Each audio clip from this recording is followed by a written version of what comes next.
강사 이은영입니다. 반갑습니다. 제 주요 실적을 간단하게 정리해봤는데요.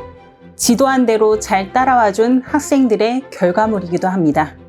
제가 맡게 된 중학교 2학년 학생들의 커리큘럼인데 7, 8월에 걸쳐서 대수반이 진행이 될 예정이고요. 정규 수업 시작일은 7월 20일 월요일입니다. 지금 이 시점에서 부모님들이 많은 고민을 하실 거라고 생각해요. 공수 1, 2가 중요하다는데 대수를 하는 게 맞을까? 대수가 어렵다는데 수강시켜도 될까? 이 시점에서 포기하면 어쩌지? 이 고민을 많이 하실 거예요.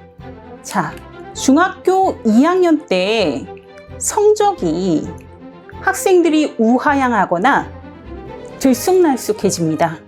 그럼 그 시점에 선택을 하시거든요. 현행이라도 잘하자. 아님 공수 1, 2와 내신을 잡고 가자. 내신은 포기해도 되지 않을까?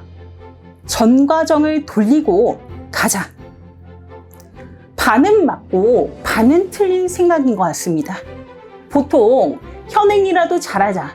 내신과 공수 1, 2만을 잡자라고 전략을 짜시면 보통 수학의 포기 시기가 고등학교 1학년 2학기 중간고사 이후나 고등학교 2학년 1학기 중간고사 이후에 생깁니다. 그렇다면 전 과목을 다 돌리고 막상 고등학교에 진학을 해보니까 학생이 결과값이 안 나오는 거예요. 뭐가 문제일까? 정답이 없다. 제게 학부모님들이 상담을 많이 오시거든요. 잘하는 친구, 중위권인 친구, 그 친구들이 주로 저에게 질문을 많이 하는데요. 지금 중학교 2학년 자사반 같은 경우는 대부분 1번과 4번의 문제에 직결될 거라고 생각해요. 그 이유는 보통 1번 같은 경우는 상위 학교에 진학을 했을 때 많이 생기는 문제들이거든요.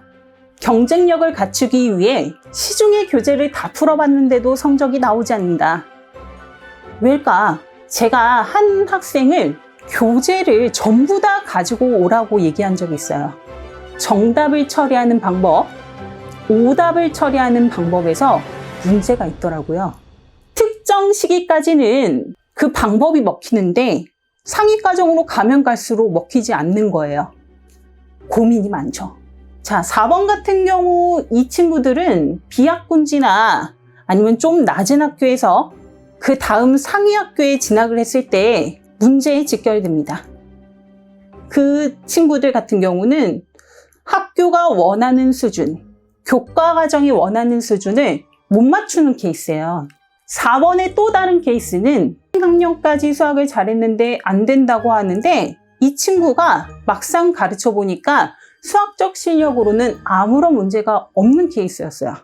그 친구는 초등학교 6학년 때 고등과정을 하면서 수학을 2년인가 3년 정도 놓다가 저한테 온 케이스거든요. 그 친구 같은 경우는 저와 공부하면서 중3 내내 정신여 중에서 전교 1등을 놓친 적이 없습니다. 그 친구는 제가 교정을 하는데 되게 많이 시간을 투자를 했거든요. 아이가 워낙 우수하니까 초등학교 때 고등과정에 진입을 했겠죠. 그런데 그 학생들의 특징이 있어요. 다 갖췄어요. 능력적으로 다 갖췄습니다. 열심히 합니다. 머리도 있습니다.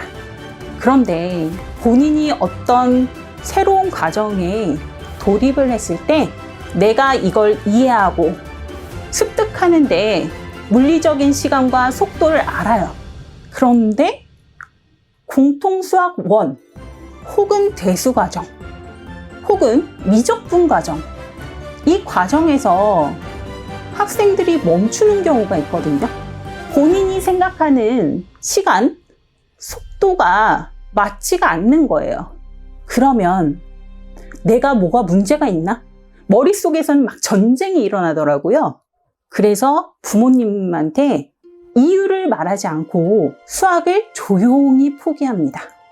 그 시기를 잘 잡아주는 게 저희들의 역할이겠죠. 이 친구들에게는 1번, 4번, 2번, 그리고 그 외에 기타 문제점을 다 가지고 있는 친구들은 저는 해결 방식은 단 하나라고 생각하거든요. 이 친구들에게는 공부의 순서와 사고의 흐름을 바로 잡아주면 성적은 따라옵니다. 자, 어떻게 하면 될까? 수업은 제가 하는 역할이고요. 아마 큐레이터라는 직업을 들어보셨을 거예요. 미술이나 예술 전시회에서 작가의 의도가 잘 전달되도록 더하고 빼고 강약 조절을 하고 그 부분에 대해서 조직하고 배치하는 역할을 하는 사람이 큐레이터라고 합니다. 저는 수업과 각종 유인물 이런 부분에 대해서 큐레이팅을 굉장히 신경을 많이 쓰거든요. 큐레이팅을 중심으로 티칭, 코칭, 매니징이 이루어질 겁니다.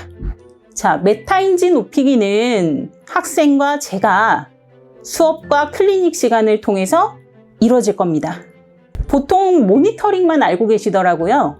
컨트롤링까지가 메타인지를 높이는 겁니다.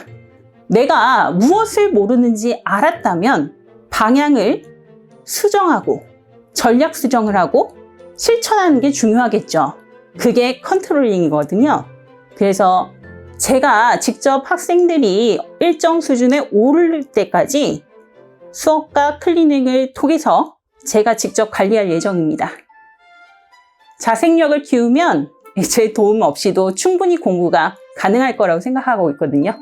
그러면 부모님은 어떤 역할을 해주시면 되는가? 학습 방법을 바꿔야 되는 시기, 더 이상 나의 방식들이 먹히지 않는 시간들이 반드시 옵니다. 그때 압도적으로의 에너지 소모량과 정신적인 스트레스가 오거든요.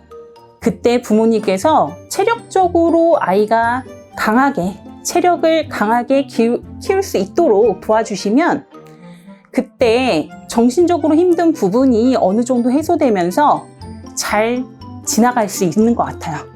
원하는 목표에 도달하기 위해서 하는 공부들입니다. 잘 지도하겠습니다. 수업 준비물이고요. 7월 20일에 뵙겠습니다.